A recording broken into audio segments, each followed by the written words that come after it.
POCSO కేసులో 12 ఏళ్లుగా తప్పించుకు తిరుగుతున్న ముద్దాయిని విశాఖ పోలీసులు ఎట్టకేలకు పట్టుకున్నారు. 2014లో బాలికపై జరిగిన అత్యాచారం కిడ్నాప్ కేసులో మహమ్మద్ సల్మాన్ ఖాన్ పై పోక్సో కేసు నమోదైంది. అరెస్ట్ చేసి రిమాండ్ కూడా తరలించారు.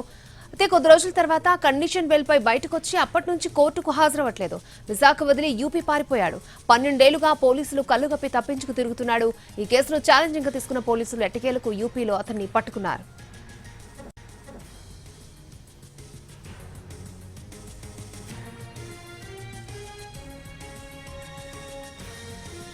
పోక్సో కేసులో 12 ఏళ్లుగా తప్పించుకు తిరుగుతున్న ముద్దాయిని విశాఖ పోలీసులు ఎట్టకేలకు పట్టుకున్నారు.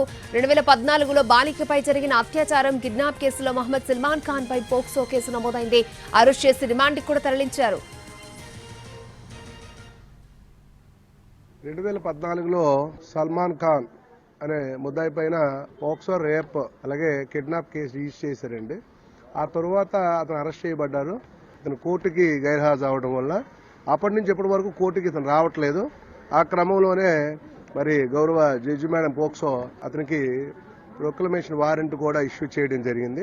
మా టీంని ఉత్తరప్రదేశ్ బలరాంపూర్ వెళ్లి అక్కడ లోకల్ పోలీస్ సపోర్ట్తో ఈ ప్రొక్లమేషన్ వారెంట్ పెండింగ్ ఉన్నటువంటి ముద్దాయి సల్మాన్ ఖాన్ ని అక్కడ ట్రాన్సిట్ వారెంట్ అక్కడ లోకల్ కోర్టులో హాజరుపరిచి ఈ దినాన్ని ఇక్కడికి వైజాగ్ తీసుకురావడం జరిగిందండి. 2014లో సల్మాన్ ఖాన్ అనే ముద్దాయి పైన పోక్సో రేప్ అలాగే కిడ్నాప్ కేసు రిజిస్టర్ చేశారండి.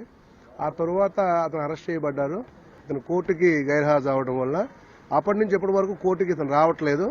ఆ క్రమంలోనే మరి గౌరవ జడ్జి మేడం పోక్సో అతనికి ప్రొక్లమేషన్ వారెంట్ కూడా ఇష్యూ చేయడం జరిగింది.